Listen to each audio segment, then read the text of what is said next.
All right, finally we're there. We are going to, as I told you, I'm just going to take you through the slides. So just imagine the slides in your head, and then as you will be able to see later in the day, I will upload what I'm zooming now. What I'm zooming is basically the lecture, is my voice along with the slides that I'm going to show you shortly.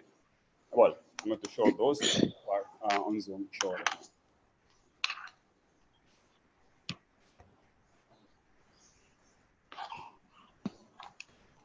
All right. So last week we began to talk about the notion of reconstructing the past in the present, which is pretty much the dynamic of what history is all about.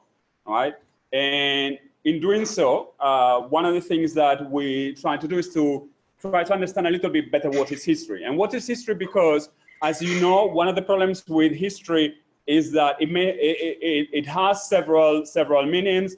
There are synonyms that sometimes we use, like history as synonym of past and so on. Then there's the confusion sometimes between history, what we write about the past, and history as the discipline. And that's one of the things that we did last week. And I was just trying to explain to you that even though history and past, trying to differentiate history and past is an important thing, because although the two of them are close synonyms, history is not the same as the past. I think it's something that we established last week, and it's clear. History is about the past, as I told you, but it's not the past. History seeks to reconstruct the past in the present, and the past is the events that happen. So that's the distinction. The events that happen in the past is what we understand as the past, and what we reconstruct about those events is history. In many ways, you could argue that history is what historians write about past events. That's something that we addressed last week. With regards to the past, and here's where we left it, I think, the elusive past. So this is one of the things that we discussed last week. The elusive past, in the sense that it is if the past is all the events that happened, the main difficulty about all those events that have to do with human experiences, by the way, if the past is all of those series of events that took place, it's very difficult for anybody, historian or not historian, to actually try to capture all of those events. It's actually impossible to do that. The past must be understood as a series of bygone events that sometimes are known, oftentimes are unknown. And this is one of the things that you have to, one of the first things that you have to try to understand, that no matter what, we are unable to know everything that happened in the past, and we'll never be able to know that, right? Once we understand that's one of the limitations, then we have to proceed. The events are usually disorganized. Things happen in the past. And when we find out about those events from the past, they don't present to us in an organized manner, in an arranged manner. We have to do that. That's the work of the craft of the historian or the student of history, to try to arrange them in a way that can be intelligible. The past is also, those events in the past have no intrinsic meaning. They don't have no meaning. We know what happened, but what that means, or what those events from the past mean, is up to us. We, as the historians and students of the past, we are the ones who are responsible for extracting meaning out of those events. So we have the past as a series of bygone events. Sometimes are known, most times they are unknown. And it is up to us to give meaning to whatever events from the past that we are able to identify. The past, as I told you earlier, it cannot be truly captured, because I mentioned this to you last week. The past is too vast. If we think that the past is all the series of events that have to do with human experience since we have been around, you can imagine how vast this is. It's not just about the time depth, it's also about the geographical depth and so on. That makes it impossible for us to capture all of those events from the past. There are just way too many. But not only that, it's also too complex to try to interconnect all of those events and see how they are interconnected. That will be also too complex in that sense, sometimes even when we're trying to write histories, even when we're trying to write an essay about the past and so on, what we do is that we leave out some of those events that we know, right? Of course, we're not going to leave out the events that we don't know because we don't know them, right? But those that we know, sometimes we leave them out, because if we are going to try to put all of that together in an essay, even in a book, that will be just like too chaotic. It wouldn't make sense. It wouldn't make sense. If you think about it, an essay, whether writing history, whether it is like an essay format or a book format, it's about creating some sort of argument about the past. And in creating that argument about the past, there's information that we have to leave out. And I think you're all aware of that. I mean, it doesn't matter if it's history or any other discipline, you know that sometimes when you have to write those essays, sometimes you will have to leave out certain information, because otherwise it will be too much, because sometimes it will not, it's not really that relevant in relation to the argument that you are trying to put across. So that complexity is also what makes it impossible to capture the past as it happened. So once we understand that the past cannot be truly known, then we have to think about, you know, the consequence of what this means to us as students of history. And one of the things that I told you last week is, even if we know what actually happened, even just in the hypothetical case that we knew what actually happened, we cannot truly know why it happened, right? So imagine that we have in a box all of the events of the past, right? And we have them, all of them there together.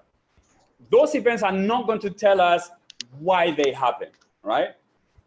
And they're not going to tell us why they happened because of many reasons. One of them is distance, time distance. We're too separate, too far away from those events.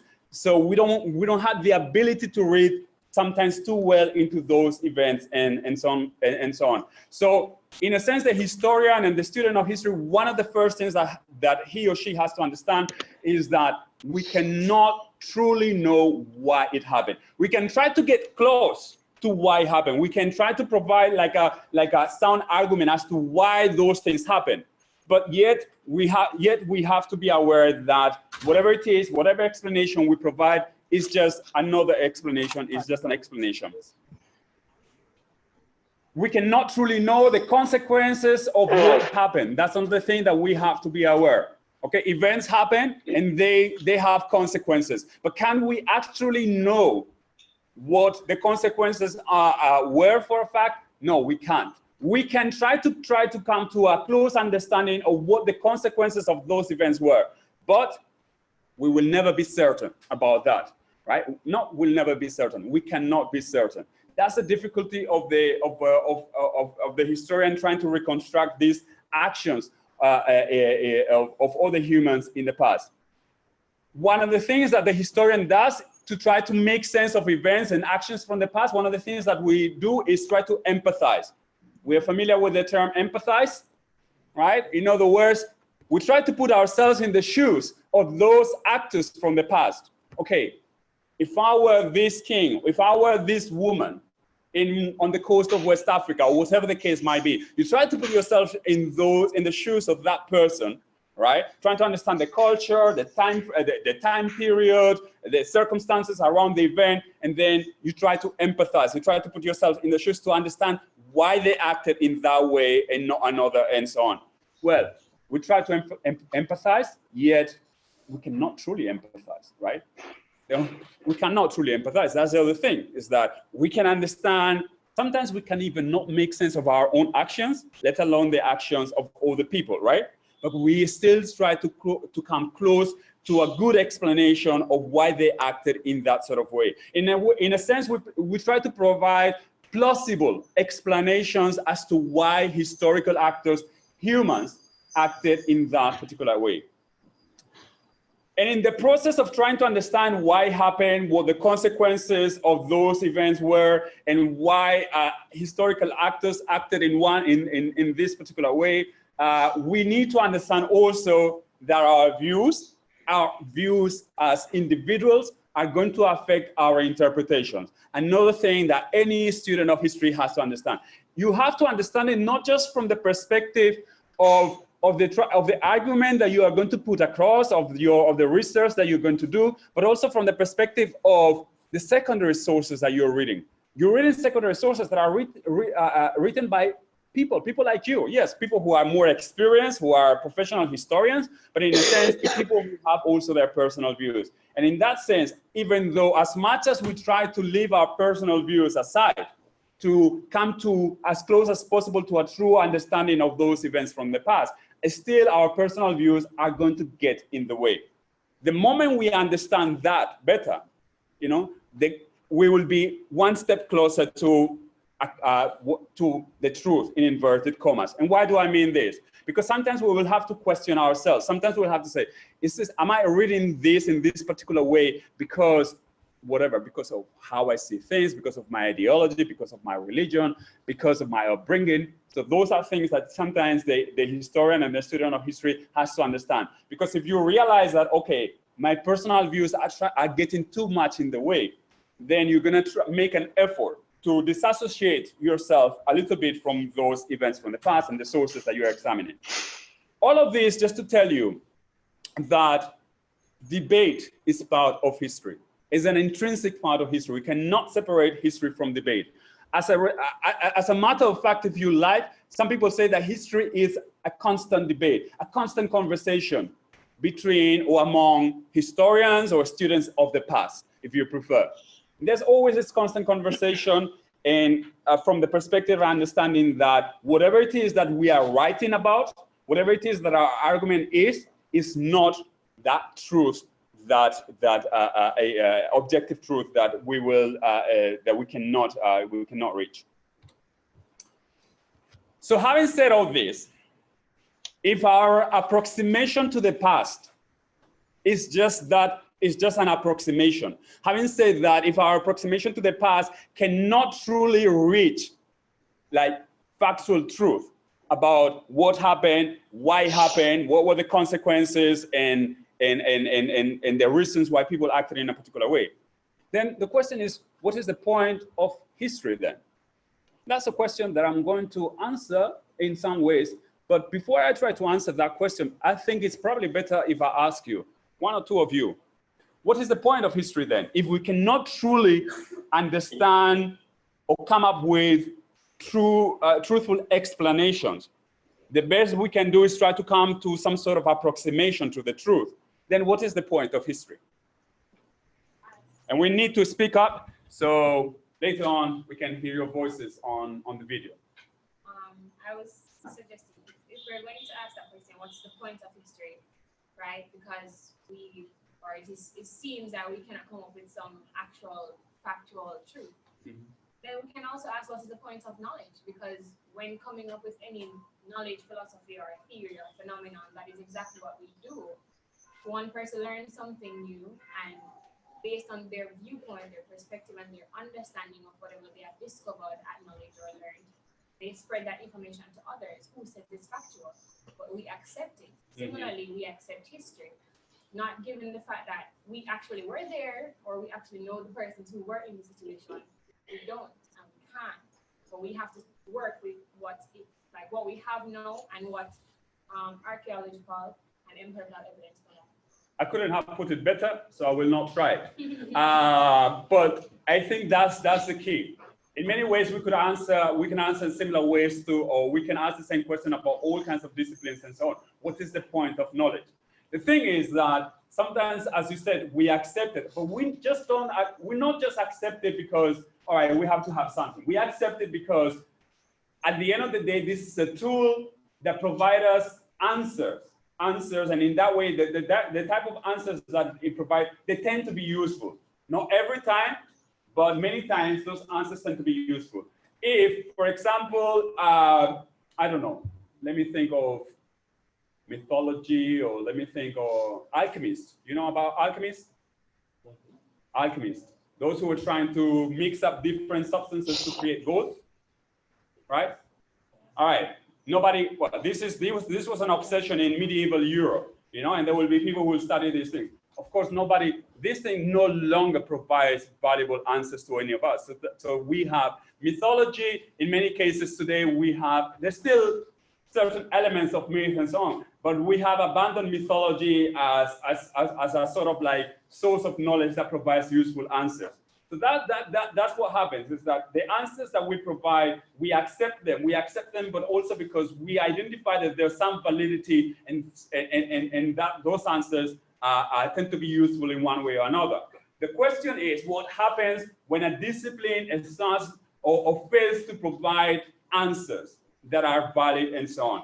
And this is a question that perhaps at another point we could ask about history, because one of the things that we are aware of is that there has been a decline in the interest of history.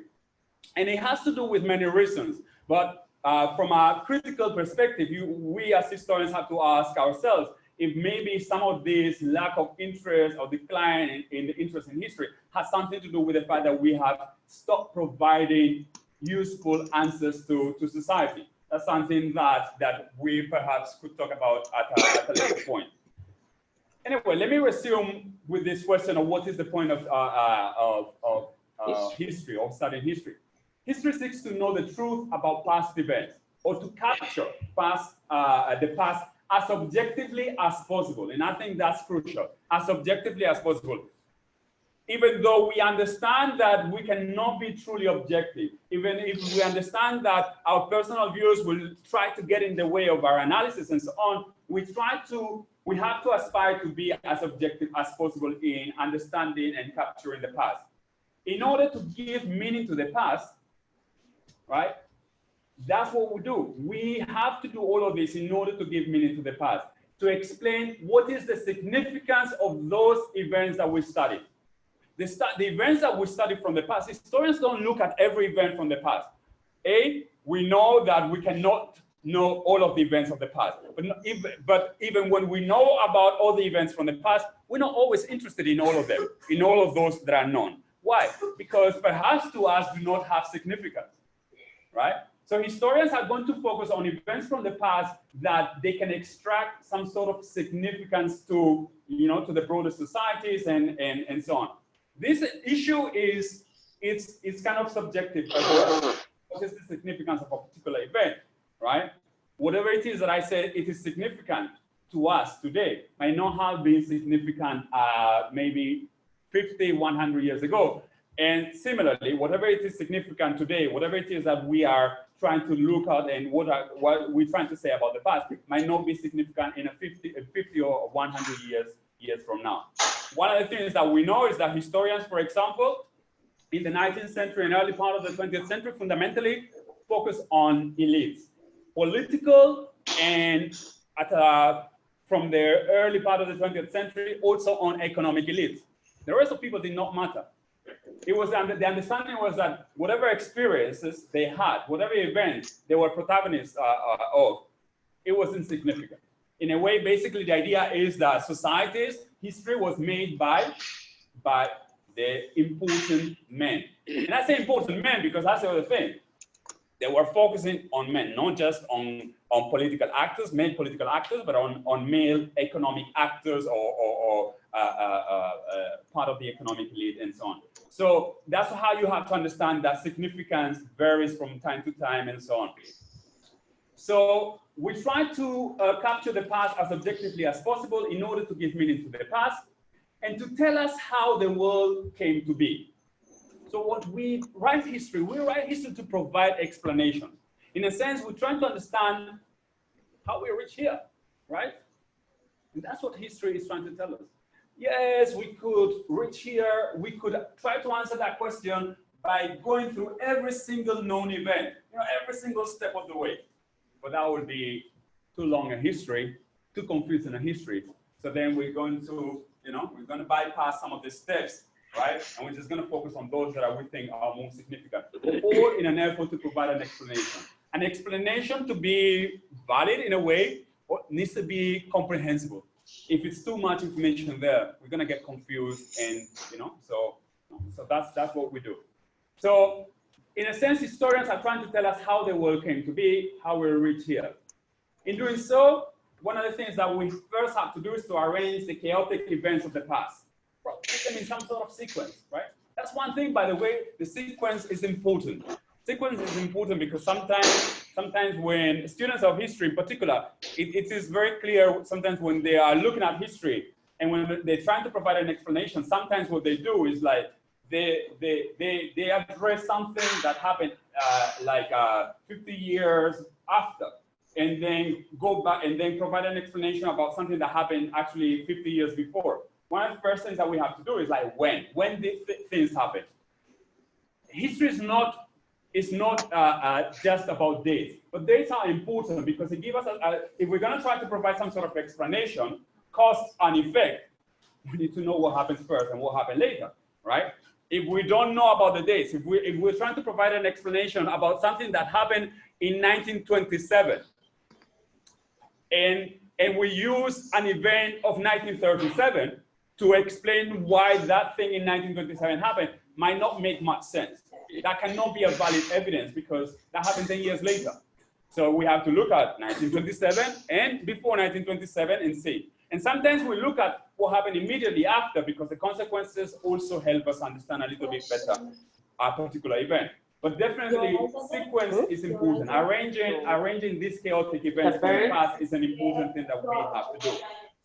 So dates and more important than dates, knowing when things are happening, whether before, after, and so on. In doing so, as I said, we arrange the chaotic events of the past and we write histories or narratives about past events in which we combine facts and interpretations. That's what history is about. It's about that combination of explanation or interpretations and facts. We cannot write history without facts, right? Our interpretations can be subjective. They will be subjective, but the facts have to be facts. They have to be factual. These are things that happened, right? We're not so concerned with the things that did not happen or making up something to, you know, to fill in the blanks and support our explanation. Yes. Can we argue that some facts are facts? Like, it's relative because how you interpret something as facts might not be the same way I interpret it. Yes. Yes, it's written down. But it's the same fact. We just interpret it differently.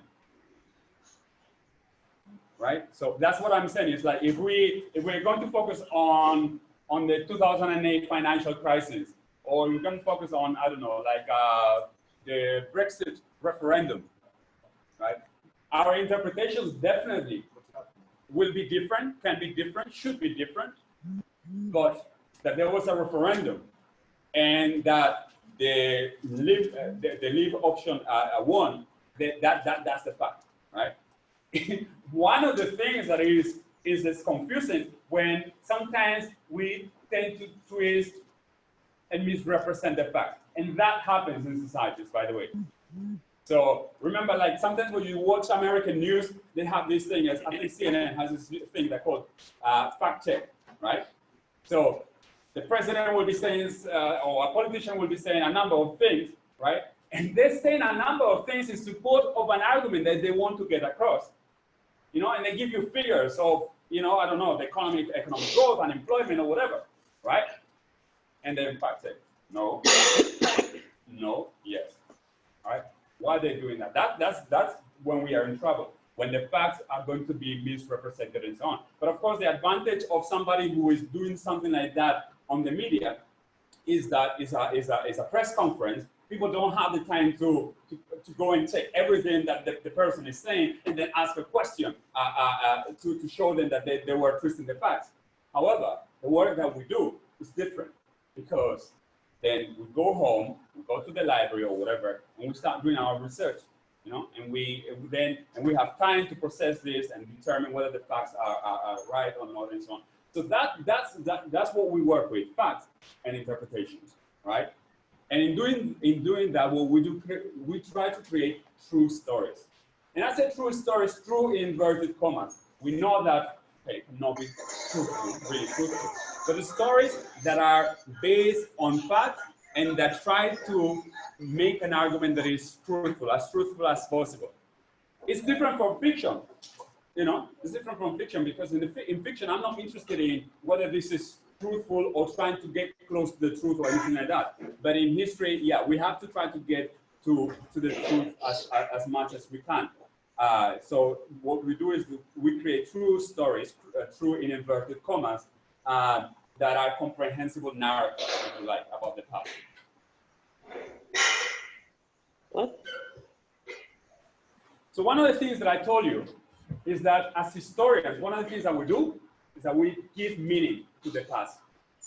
As a student of history, that's one of the things that you're going to do. You're going to give meaning to the past. You just don't give meaning to the past, you know, of something that off the top of your head, you just come up with something. No, you give meaning to the past through information that you're going to accumulate, right? And I think that makes sense, and I think everybody can understand that. Okay, but this is the way in which we should work in any discipline, any academic discipline, and so on. Why do we need to give meaning to the past? Based on what I've been discussing, why do you think the historians need to give meaning to the past? Why do we need to explain what these events from the past mean? The facts, if you like. Yes. As to me to understand what was happening at that time and why certain things happened. Okay, to give understanding, but we have the facts. Yes, at the back. Please. To inform the future. Okay, so there are different purposes, right, by which we have to give meaning. But a more basic one is that the facts do not speak for themselves. Facts don't have meaning necessarily. Remember, Brexit. Okay, there's a referendum. We know the results. The results, the day of the referendum, right? We go back to the day of the referendum. I can't remember what date that was, right? But we go back to the exact date when the results were announced, right? We go back to the exact date. That in and of itself has some meaning, right? But we have to extract it, right? We have to give meaning to it, right? And that's what we're going to do. And this is where you said that your interpretation might be different from mine. So that's what we said. We are looking at the same fact, and we are reading different things, because the fact is not necessarily telling you this is why it happened, this is what this means, and so on. We give the meaning to the past, because events or the facts from the past do not speak for themselves. In other words, they do not answer our questions. Just by looking at facts from the past, our essay questions are not going to be answered. We are going to use them to answer the question, but then it's also our mind, our interpretation, and the views of other historians that can also help us to give meaning. That's another important thing. Why we read secondary sources and not just like focus on primary sources. The primary sources are the actual facts, so to speak, right? And yet we still, as professional historians, we still work with secondary sources. Why? Because sometimes those are like, if you like, all the minds, all the people, all the teachers, if you like, they will give us some sort of guidance. There's things that you may come up with, you know, but there are many things that you will not be able to come up with because you're just one individual alone. By reading the secondary literature, what you're doing is like getting into the minds of other people, and sometimes they will have ideas that you had not thought about, and that will help you in the process of extracting meaning. It doesn't mean that the meaning is going to be given by the authors of those sources. It means that they are going to help you to give meaning to those elements from the past. This is why it's so important to read secondary sources. The secondary sources is where we get into the mind of other people who are usually more experienced than us, who've been working and are very knowledgeable about a topic, and usually smart, not always, usually smart, and so on. And they will be our kind of instructors and teachers that will tell us about things that we may not have thought about, and will help us in the process of giving meaning to the past and then answer our questions. It is a historian or the student of history who tell us the significance of past events. The significance is established in relation to all the past events. That's another thing. The historian cannot, just one event, right, cannot give us a sense of why things happen and what are the consequences. We need to put it in relation to other events that are connected, right? And I think we all understand that. By looking at a particular thing, whether it is the abolition of the slave trade by the British government in 1807. If you just look at that day in Parliament when the bill was passed, that alone will not help you understand why the bill was passed in 1807. You will need to look at other events that are associated to this, right? The significance established in relation to the past events, and in doing so, the historian provides a clear picture. When we associate like numerous events that are interconnected, what we create is a clearer picture of the past, right? Sort of like what we call the historical context. That's why we need to consider some of those interconnected events from the past.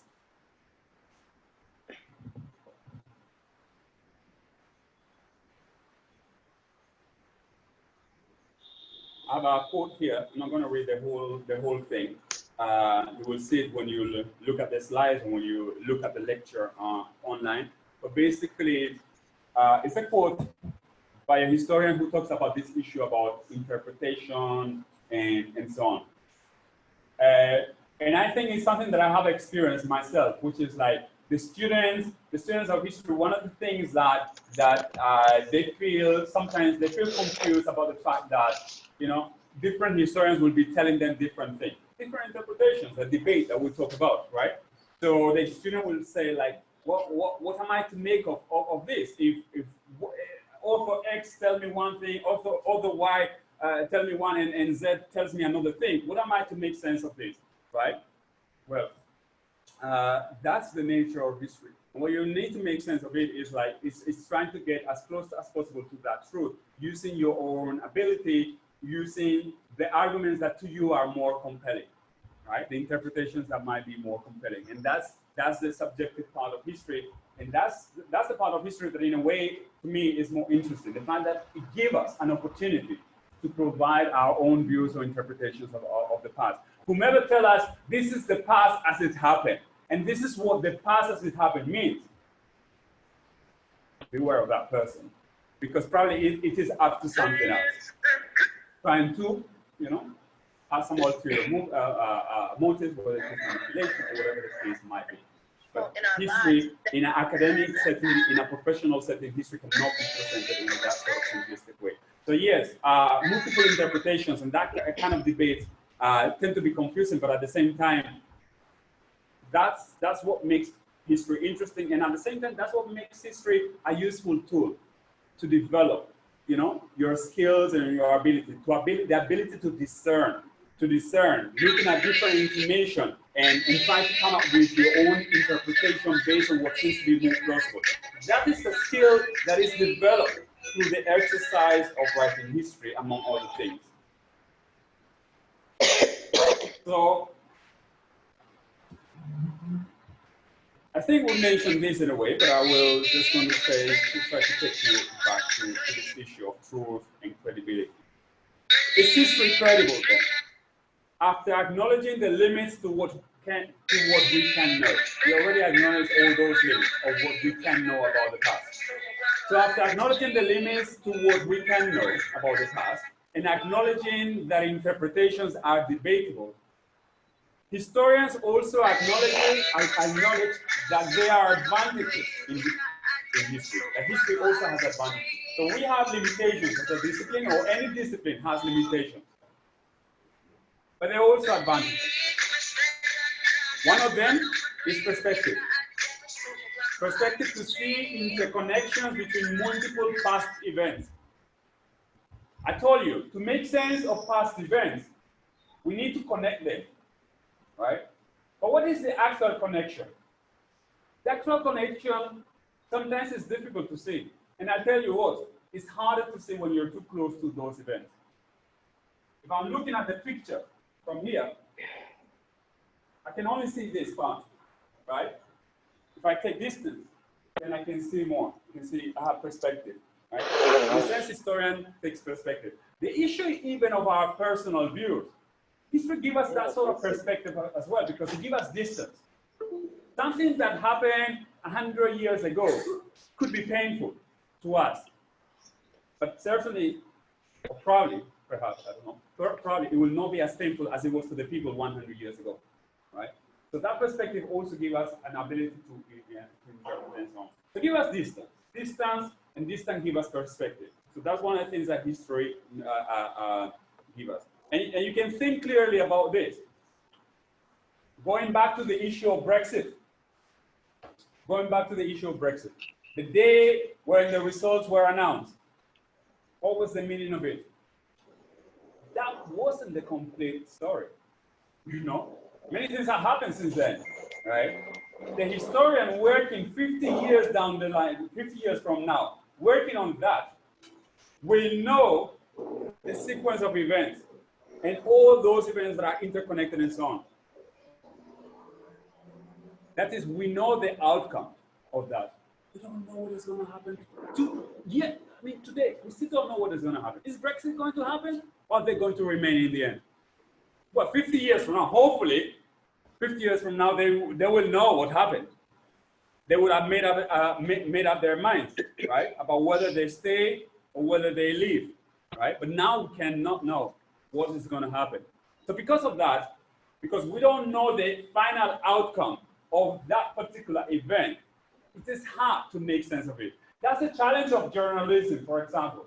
That's the challenge of journalism. Journalism is not just about informing you about things that are happening on a day-to-day basis and things like that. Sometimes the journalist is also going to try to give meaning, right? Try to put things in perspective, give some sort of context, an explanation of what it is that is happening. Usually we have the Sunday papers, the Sunday programs in which like they will tell us, they will go back through the news of the week and try to give a little bit of sense to what all of these news mean. But the difficulty of the journalist is that in many cases those events are still ongoing, right? They're not resolved yet, and because of that, it's difficult to give like accurate analysis and so on. That's one of the limitations of journalism that the historian will not have. It has advantages because the journalist is also very close, and maybe he can go and ask the protagonist about it and so on. Different disciplines have their advantages and disadvantages. But one of the advantages to me of history is hindsight. That, you know, it is easier to look at those events from the past because we know what the outcome was, and in that sense, we can make better sense of the significance of those events. Anyway, we acknowledge all of these limitations, but because we acknowledge the limitations, we need to do something to overcome these limitations. Remember, we're trying to get as close as possible to the truth. And there are limitations to doing that. So how we do that? We use methodology.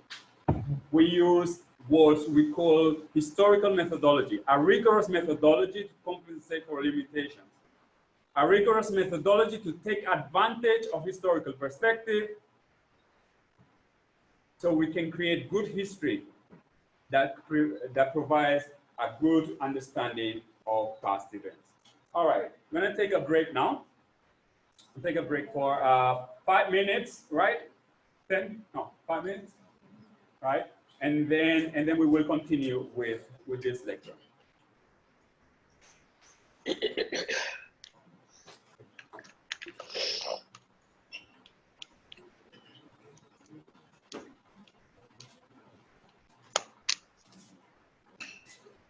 Okay, we are going to resume.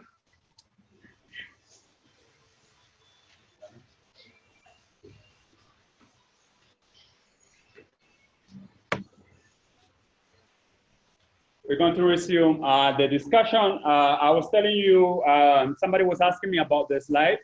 So what I do is at the end of each unit, so today is the last day of the unit, you will see the PDF of the slides, all right? You still have the benefit of going through the lectures, if you like, but I mean, it's an hour and 40-something minutes each lecture, you know? That will be also there. So let's resume. Let's try to finish this because there's a little exercise I want to do with you at the end of before the end of the class, so we can try to think a little bit about some of the ideas that we have discussed over the last couple of weeks. Anyway, so I was telling you that what we historians use to compensate for the limitations that we have discussed, and it's not just the limitations that we have discussed; it's also the challenges of writing about sometimes very distant events in the past. right? What we do is like we use methodology, historical methodology. We tend to be we use it in a rigorous way, right? Because it is the use of that methodology that will provide credibility to what we write. Writing about the past is not the same as doing history. Doing history implies that we have to do it using historical methodology. Historical methodology that, as I said, will compensate for the limitations of studying the past, but methodology that will also provide credibility to the work that we do. So we have developed, over the course of decades, we have developed historical methodology. In some ways, even though people have been writing about the past and talking about the past in, if you like, oral history and oral traditions, for, since the beginning of times, almost. Even if we accept that people have been writing about the past for thousands of years and transmitting memories about the past for thousands of years, the truth is that historical methodology has been developed over the last 200 years or so. It's in the 19th century, in the 1800s, when we start to see a rigorous approach to develop a methodology that would allow to study the past as accurately as possible, as rigorously as possible. As I said, this methodology began to be developed about 200 years ago in Western Europe, fundamentally in Germany, but then other parts of the world have contributed to the development of this methodology. And I think here the notion of development is crucial. The methodology is developed. It's not just created, it's developed. It means that it will continue evolving and has continued evolving. So what is this methodology? The methodology is a combination of methods that we use and principles that we use in studying the past. Methods and principles that we use to study the past and which allow us to learn about those past events and then give meaning to them. Yes. Say again? Historical methodology?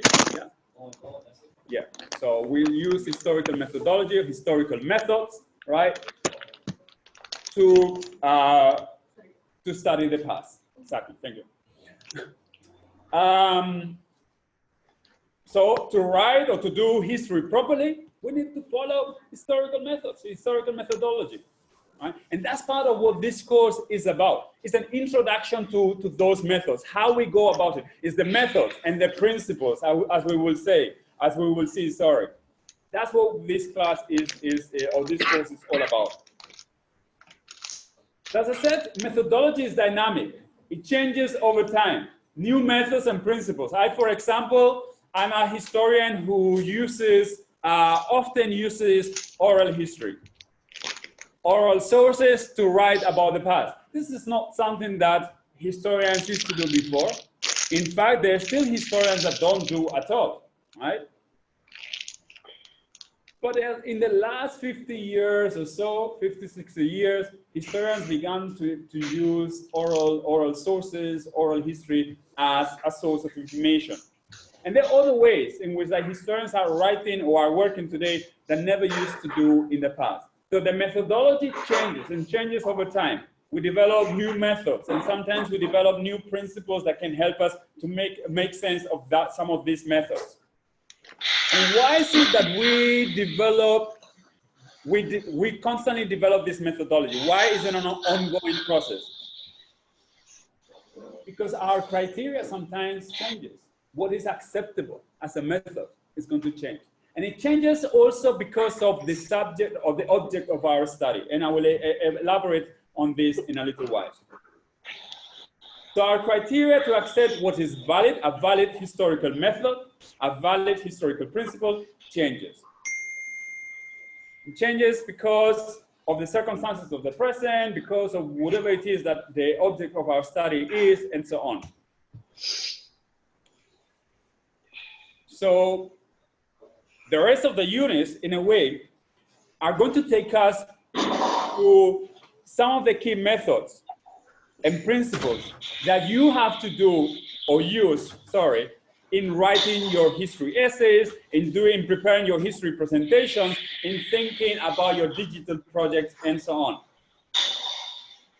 The methods and principles that are going to allow us to make sense of the past. How do we write, or how do we write about the past? Well, we use evidence. I think that's been clearly established. Evidence, traces from the past, traces from the past. We cannot write history without evidence, without those traces from the past. The traces from the past, and for a long time, they were only written sources.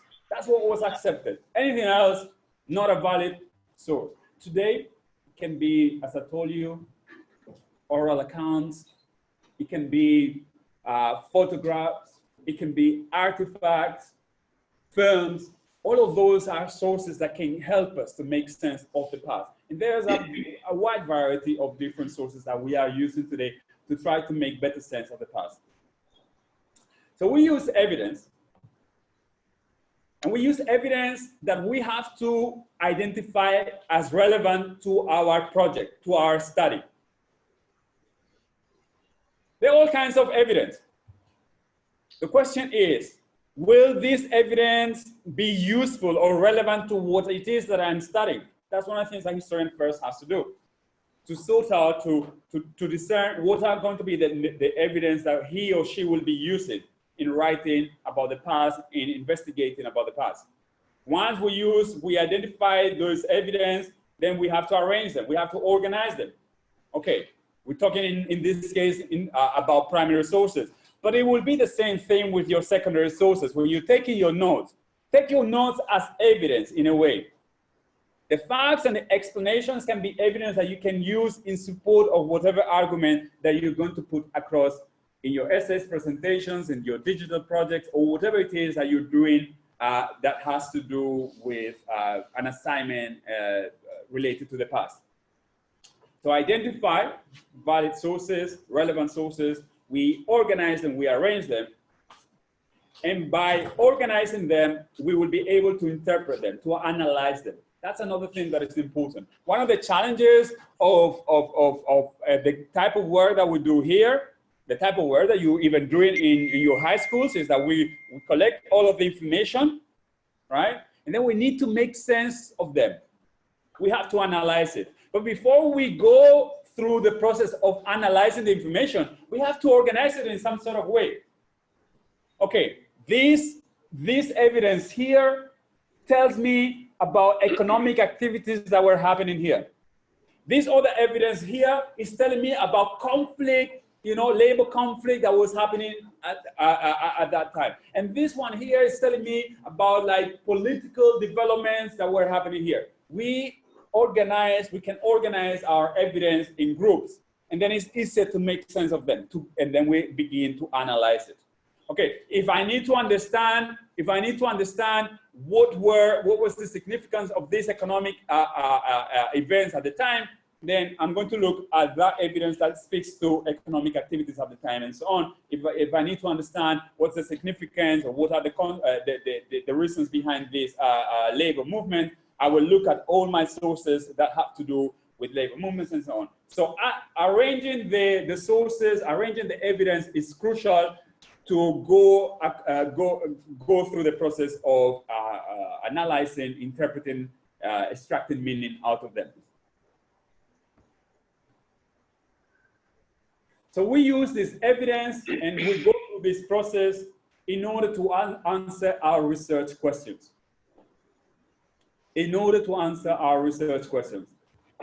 Historical research always starts with a question or questions.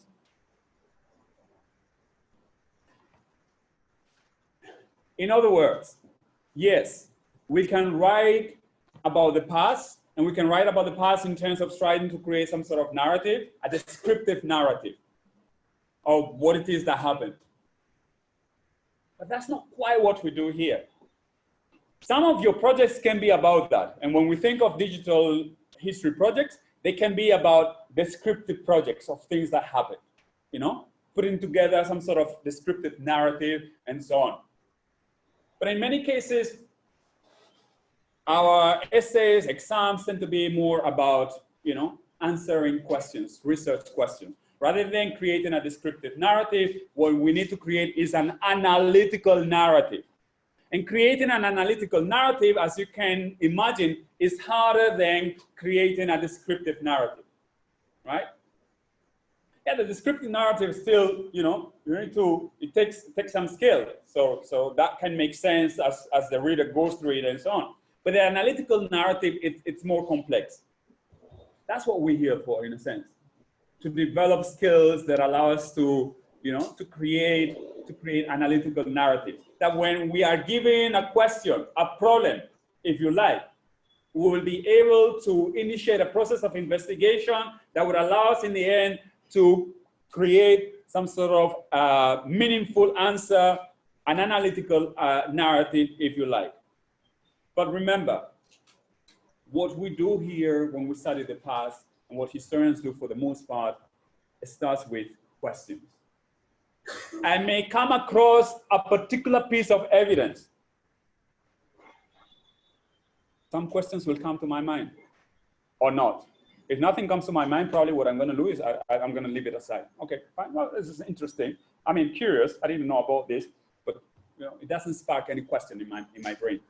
But when it happens, that can be the beginning of a research, right? That's how the professional historian and more advanced student of history, graduate students and so on, that's how they do it. In your case, you're not going to work like that. In your case, especially in year 1 and year 2, we give you the questions. We give you the questions. Your research questions are given. You choose. You can choose, you know, 1 to 10 or 1 to 8 or whatever the questions may be.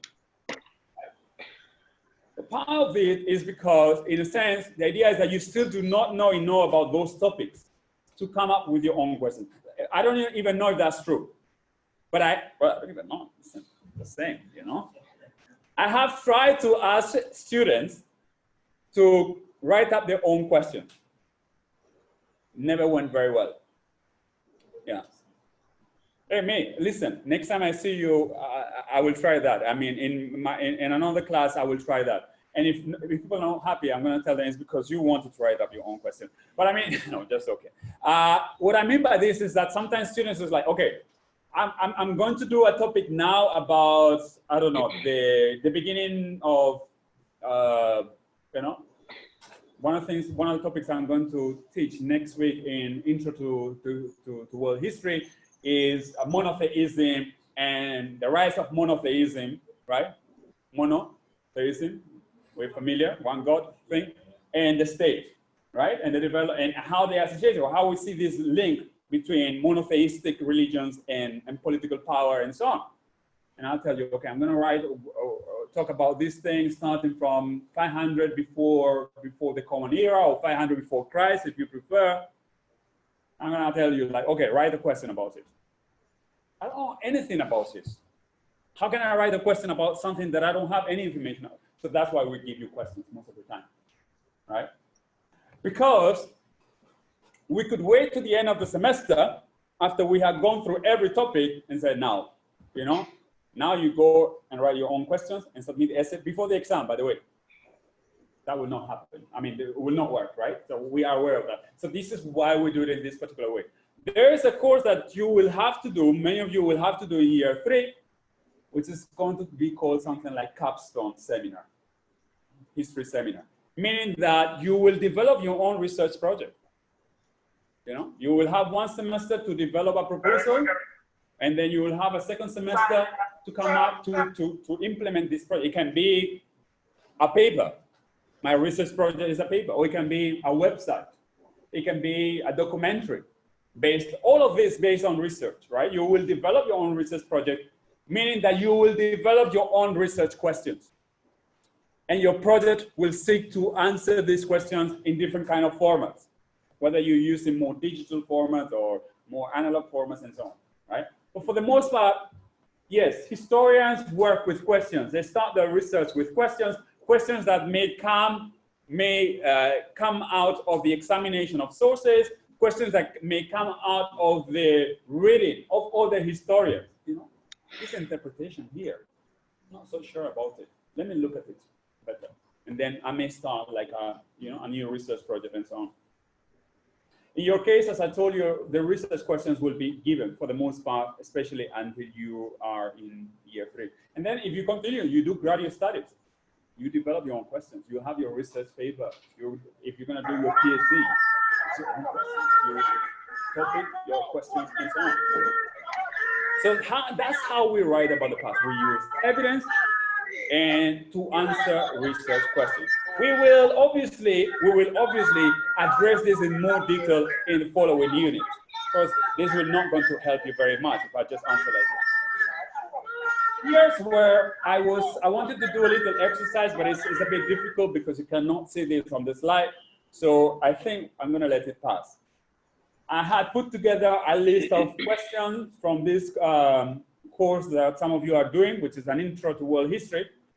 And I wanted to think of the questions in the present, see how those questions relate to the present, if at all, right? But because you cannot see this on the screen, it's difficult to do this exercise. So let's skip it. What kind of histories do historians write? So we say that we write by way of using sources in order to answer research questions. And then in answering those questions, we write history. But what kind of history do we write? For a very long time, for 100 years, or close to 100 years, the history that we wrote was political history. Remember, I told you, this kind of academic or professional history started, sometime in the 19th century, right? Early 19th century. And I told you before, fundamentally looking at political elites, right? That was a history that to them was meaningful. Whatever it is that we were doing, to them didn't matter. Whatever it is that our ancestors were doing did not matter to them. In the 19th century. In the 19th century. Yeah, in the 1800s, 19th century. That's another distinction that that's another thing that we as students of history need to understand, right? How that these periods and stuff like that can be read. So, but today we write many types of history. We have moved beyond that sort of traditional interest and traditional understanding of history, and we write many types of histories. And why is it that we write many types of histories? And by many types of histories, said like, okay, first we started to write also about economic history. Then we started to write about social history, then women's history, then colonial history, right? All kinds of history. Why is it that that we do that? Religious history, of course. Because as we as societies expand our areas of interest in the past, and as we seek to represent other people from the past,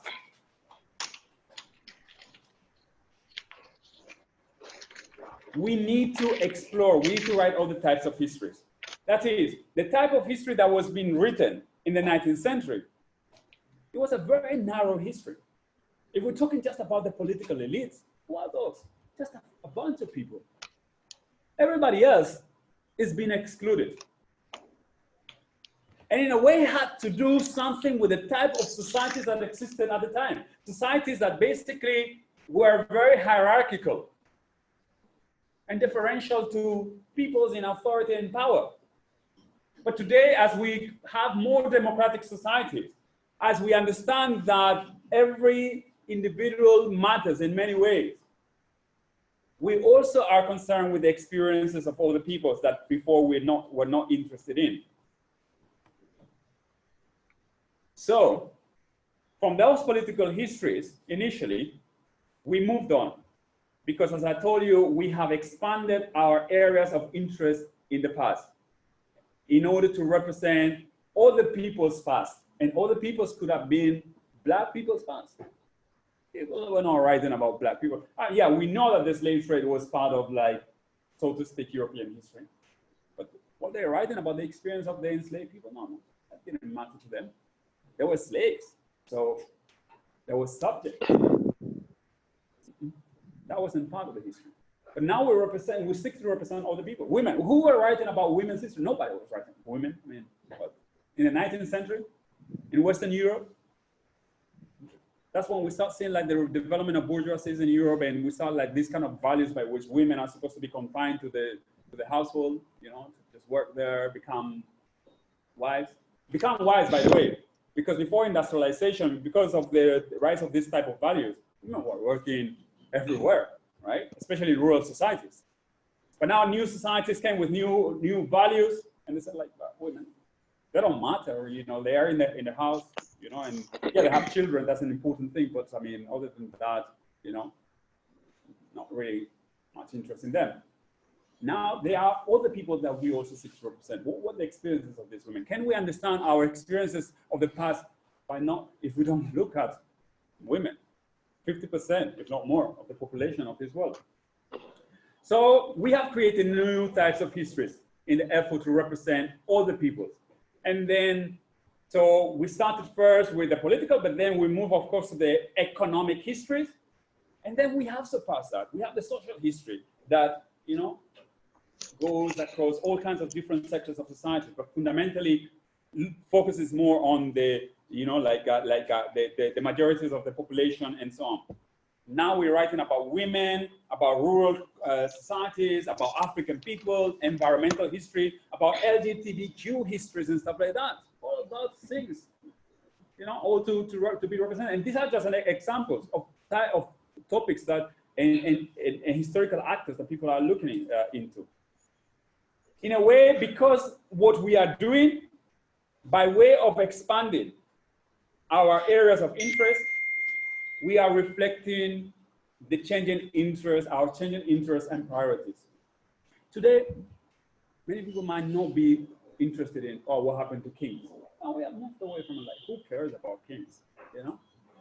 In most cases, we know that kings were not particularly, you know, sophisticated, bright, or anything like that. In some cases, like, you know, they were the opposite of that.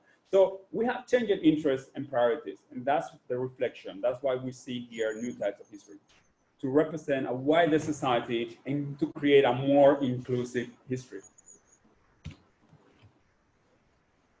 And why we do that? Jenkins said, peoples, literally feel the need to root themselves today and tomorrow in their yesterdays. That sounds very poetic. Recently, such yesterdays have been sought for and found, given that the past can and will sustain countless narratives. Okay, sorry, this doesn't make much sense. Let me read it again. Recently, such yesterdays have been sought for by women, blacks, regional groupings, various minorities, etc. In this past, explanations for current existences and future programs are made. Basically, she's saying that these groups that were excluded also needed a past, because if you don't have a past, if you cannot root yourself in some sort of form of past, you cannot come up with an explanation of who you are, of your present, let alone, of course, think about the future.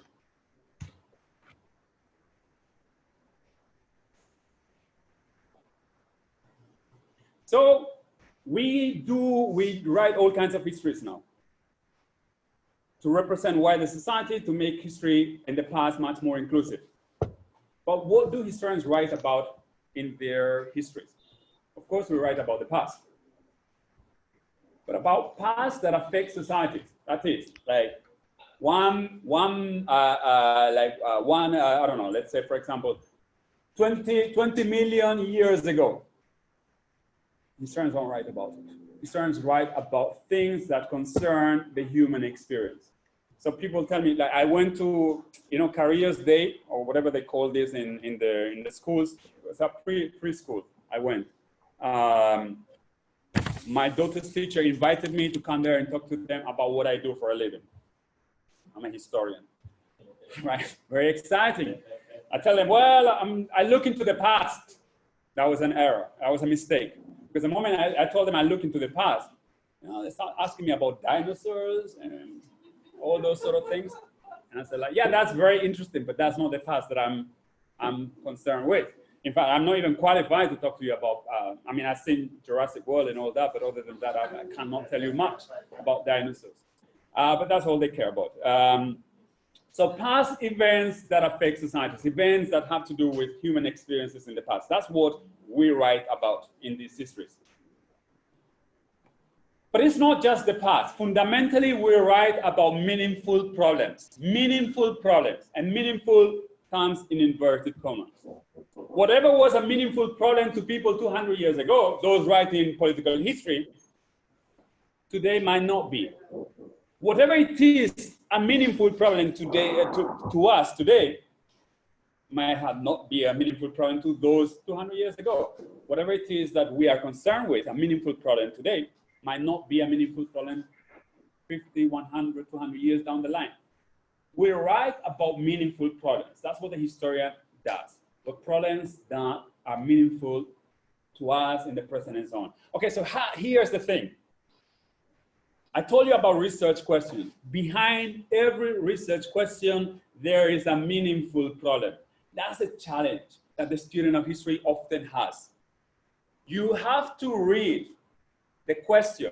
You have to be familiar with the topic. You have to come to class to try to understand what is the meaningful problem behind this research question. When you develop your own research questions, you will have no doubt of what the meaningful problem is. You put together that research question. The problem is that, oh, lecturer so-and-so has given me this question. What did he have in mind? What kind of historical problem he's trying to address? That's one of the things that I tell you. And if you have looked at the guidelines that I put on RVLE, you will see that one of the things that I tell you, a good essay introduction, in addition to other things, needs to identify what the problem is. What is the problem with this question, right? And the problem is very difficult. The problem is that there is a historical problem inserted, implicit in that question. And that's what you have to try to understand. And how you try to understand that? You try to understand that meaningful problem in relation to the notes that you took in class. Okay, they were explaining this topic and they were focusing on these kinds of issues. And I see how this question is related to this particular issue that was addressed in class, right? So the lecture notes help. Sometimes it's not so much a lecture note, sometimes it's the literature.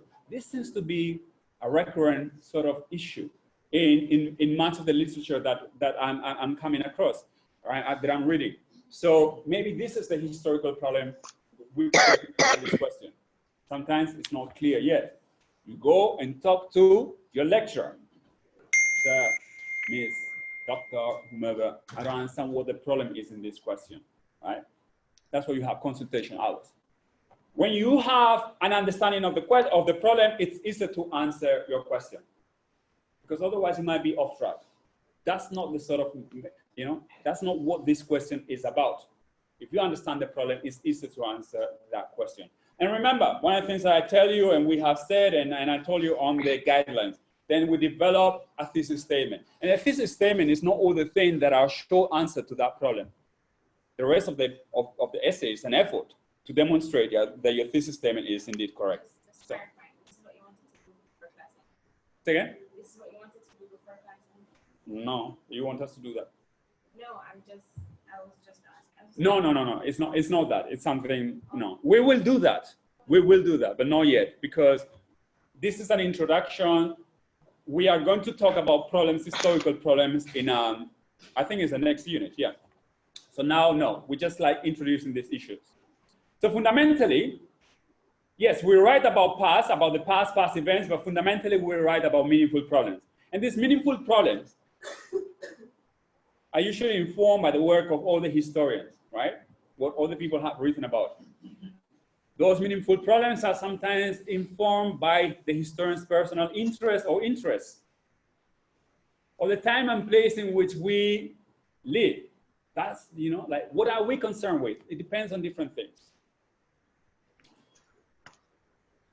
by creating these problems that we write about, what we are doing is creating a dialogue between the present and the past. That is, the past is almost like the vehicle that is going to help me to analyze a problem that I'm interested in. For example, one problem that I'm interested in is what happens to societies when they lose political power. Let's say that for thousands of years, you have been an independent society, independent community, right? I'm thinking about my villages, my family's village. My family village is a small village. You know, sometimes I tell my people, oh yeah, my great-grandfather and his brother, they were the founders of the village. Oh, wow. So the village was very small, so I mean, like being the founder of the village, not really that relevant. But anyway, they were the founders of the village. Anyway, they were the founders of the villages, of the village, like their forefathers have been the founders of other villages in the past, right? And there had been one village, one political community. Yeah, they rule over themselves. Outside that village, nobody had any business with that community. So for thousands of years, you've been living like that. You've been able to take decisions that affected the lives of your people directly without any interference. My problem is, what happens when you lose all of that? What happens to those communities? What happens when we as societies will lose that political power, that capacity to take decisions that affect our lives? And then I write my history book, right?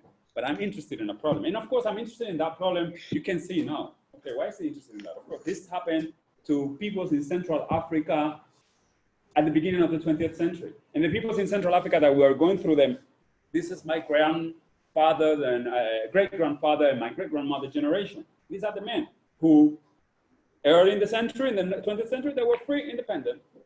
10, 15 years later, they lost their independence. And so that's where it comes. So that's why I said these problems are informed by different, that we look at, are informed by different experiences and so on. But in a sense, by looking at this past, I'm creating a dialogue between the past and the present, because the problem is still relevant. The problem is still relevant. What happens to communities that are disenfranchised, right? What happens to communities that are underrepresented? They feel that are excluded, that they have no capacity to make decisions that affect their lives. In a sense, you know, you can see that that's still a problem. And I was telling somebody, oh, here it goes. I think it's the news of the day, sorry. I go back to Brexit. Why am I going back to Brexit? Because if you think about Brexit, one of the issues that they had in the United Kingdom, some people had in the United Kingdom, at least I think it was 52%. One of the issues that they had is that they thought that they had lost some power, some capacity to take decisions that affected their lives, because they were part of the European Union, and some of the decisions were taken in Brussels, where the center of European government, of the European Union government is located.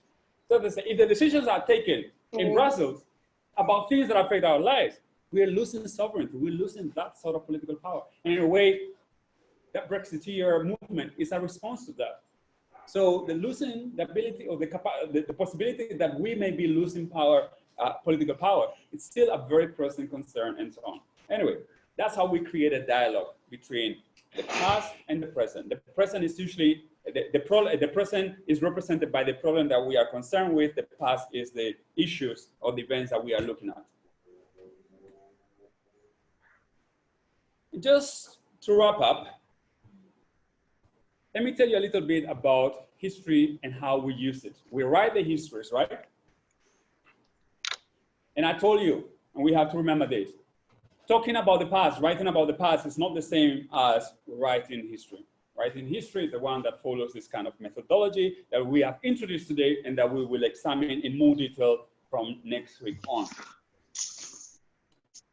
But when we write that history, then the question is, how is history used? And here's something that sometimes we have to think about. History is an interpretation of the past. An interpretation has to be probably underlined. History is an interpretation of the past. That much we have established, and I think we agree. Because of that, because history is an interpretation of the past, it is often used as a source of authority or power. Why am I the boss? Why am I the chief? Why am I the king? Why this is the political system that has the capacity to rule over you? Usually it's history. That is, it serves as an explanation or justification to that. So history is often used as a source of power or to explain why this political situation exists. History sometimes is used to as a source of legitimacy in conflicts. There's a quarrel between different communities or different nations. And oftentimes, they will resort to history to say which side is right and so on. Right? There's a dispute over territorial waters. Any other sort of conflict, a trade conflict or something like that.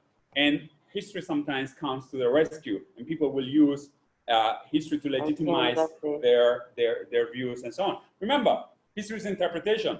So one side can use history to legitimize their position. The other side can also use history, the same history, right, to legitimize theirs. History is also used as a source of collective memory for society. And we're going to examine this, or I will mention this in a short while. So let me know I stop here. So a source of collective memory for societies. Also as a reference or guide for the present. That probably has something to do with a collective memory. Of course, history is often used as a source of education, as a tool for education.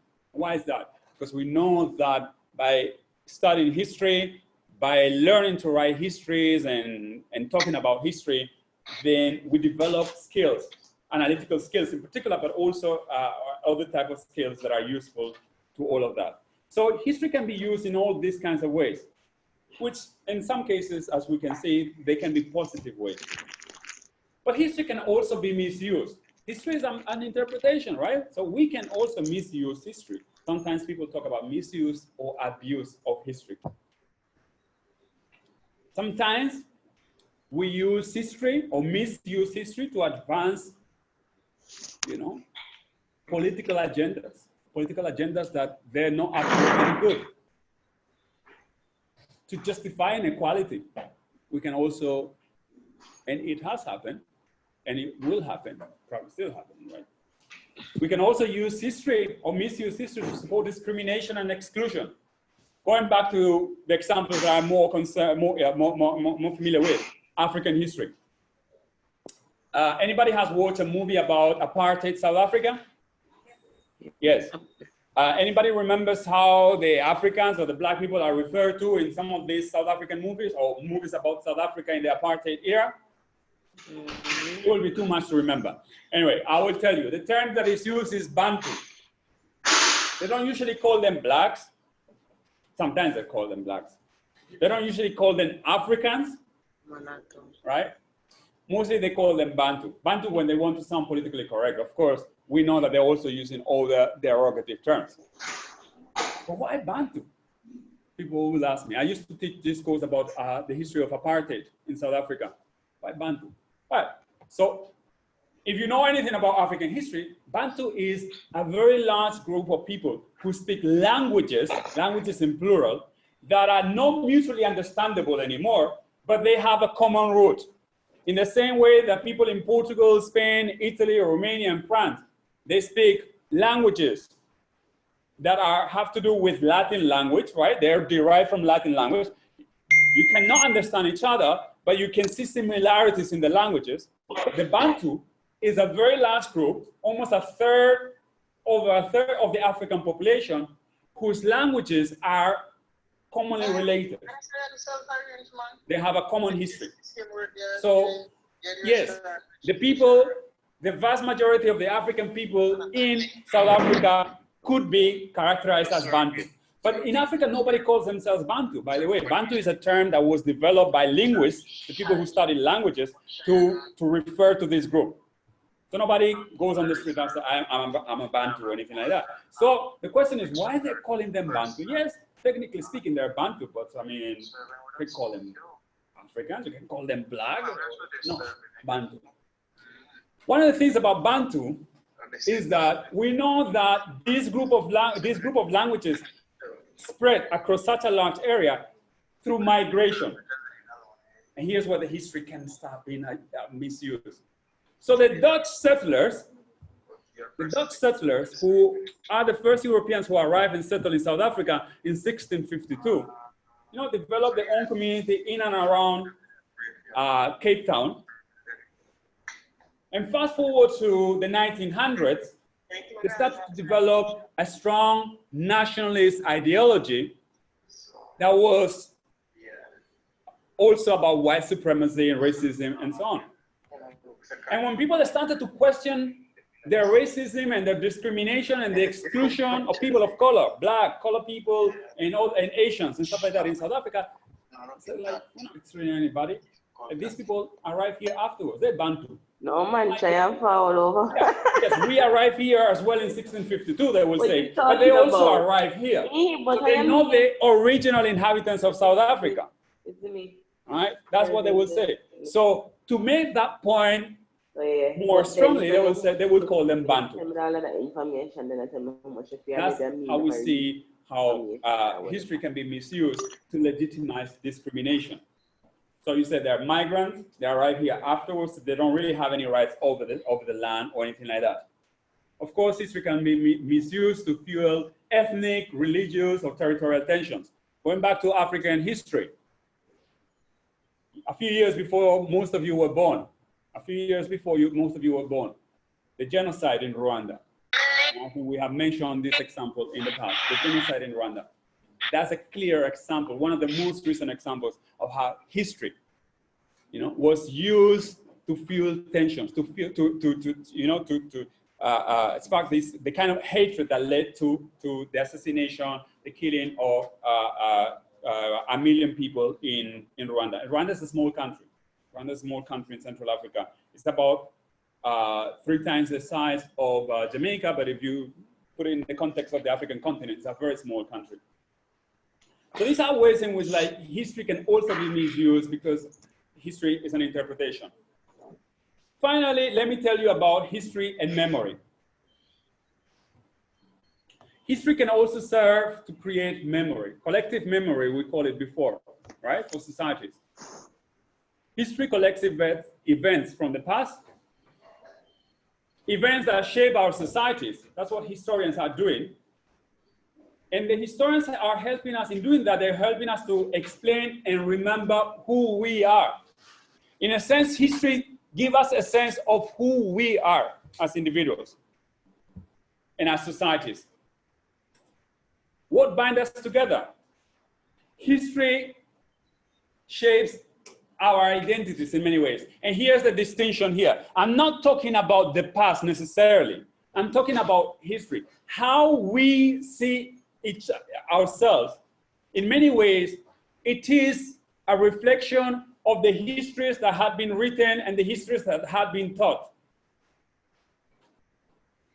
And in that sense, your national identity is very much a reflection of a history that has been written, or a version of history that has been written, and a version of history that has been taught. Yes, your identity is also the reflection of the past as something different. Past that has shaped your cultural manifestations, like all kinds of things in your society, your social structures. But also, you're also part of your identity is also a reflection of how you have been taught to think about your past, right? And I think all of you can understand that.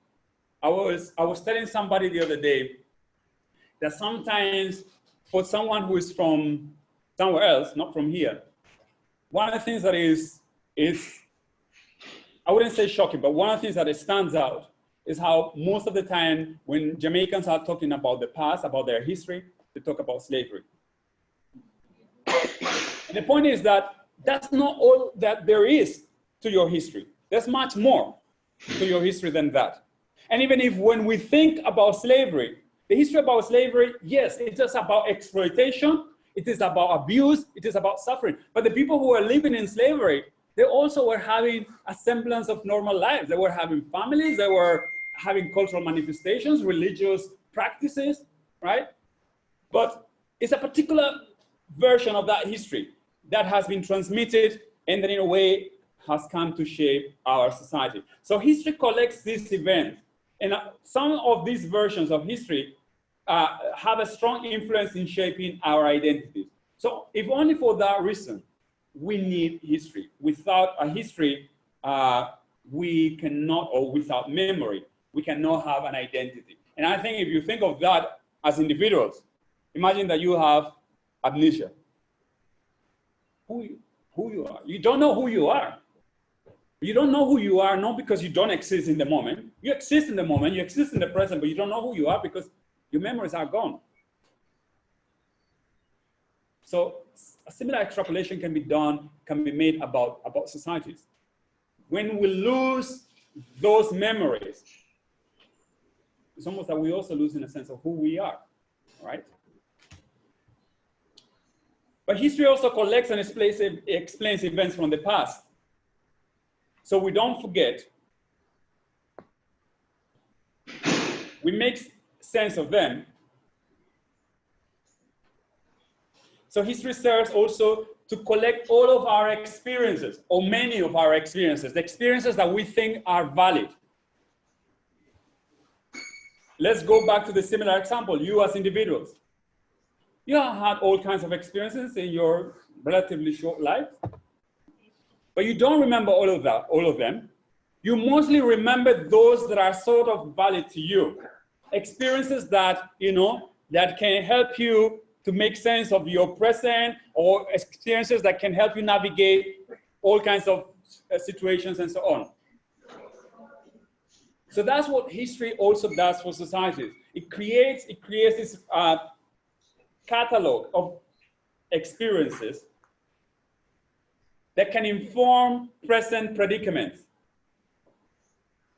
Experiences that help us to navigate the challenges of the present, but they cannot predict the future. We cannot predict the future, right? Not yet. No, but we cannot predict the future. But one of the things that I will say, history cannot predict the future, but it can help us to shape it. In any sense, when you develop a project of what you want to be, how you're going to build something, all of that is rooted in the experiences of the past. And I'm thinking that, for example, there's a problem in Jamaica. Let's say, for example, now crime. Somebody was mentioning an incident has to do with crime. If you are going to solve that, okay, crime is a problem in 2019 in Jamaica, right? Or was it a problem just in 2019? Or has been a problem for a long time, right? It means that if you are so if I become prime minister in 2019, I cannot just look at 2019 to try to resolve that problem. I will have to look into the past, right? So then I can try to shape the future by providing solutions that will address this problem. Of course, the response or the solution to our problems cannot just come from history. But I will tell you something. Without history, without some sort of like historical understanding, we cannot provide solutions. I mean, solutions that exclude the study of history, that exclude a historical approach, I will tell you that they're bound to fail. Because those are experiences that tell us, and they can help us make a lot of sense of it. And here is what I was telling you before. Whose history anyway? So history does all of this, shapes our identity. It provides us with some sort of like a repertoire of experiences from the past. But then the problem is like, whose history? Who is creating these histories, right? I'll tell you, in the late 1940s, early 1950s, is when we saw the development, the beginning of the development of Caribbean history. And it was Caribbean people who started to write about your history from the perspective of the Caribbean people. This is happening less and less as we lose interest in history. People are still writing about Caribbean history, by the way, but mostly in North America, to a lesser extent in Britain. So whatever it is that future generations are going to read about your past and your experiences, they're probably going to be reading mostly things that have been written by old people. And sometimes what they're writing, it's fine, But the voices that will be missing is the local voices. Anyway, so we have 5 minutes left, 4 minutes and a half. And this is what I want you to do. I want you to think very quickly of a reason then to study history based on what we have been discussing. And I want you to write, okay, this is my reason, and an explanation as to why this is your reason to study history. You're going to write it down very quickly as you can think of, and then you can share it with me, right? What you write. Not share it by telling me, because we don't have time for that, or we're gonna, and you know what, actually, we don't have time for that. We're gonna do it in the tutorial. All right, so let's do it in the tutorial. I'm going to talk to Jeanette and myself. I'll talk to myself. I will remind myself that in the tutorial session, we are going to do that. We are going to write reasons to one main reason in each of your cases, to one main reason to study history based on some of the issues that we have discussed in this unit. What is your main reason to study history? The presentations, by the way, because we still not have the guidelines, as it's my responsibility, sorry. The presentations are going to start next week, all right? So everybody who had to start the project presentation today or tomorrow, we will push them back to next week, right? And what we will do to this, this tutorial session is to discuss this, reasons to study history based on these issues that we have been discussing in this introductory unit. So this is it. All right. I see some of you today and tomorrow. The rest of you, I will see you next week. Thanks for coming. Hopefully by then we will have the projector fixed. You will be able to see this with the slides on RVLE later on today, and also the PDF of the slides. I'm going to upload it.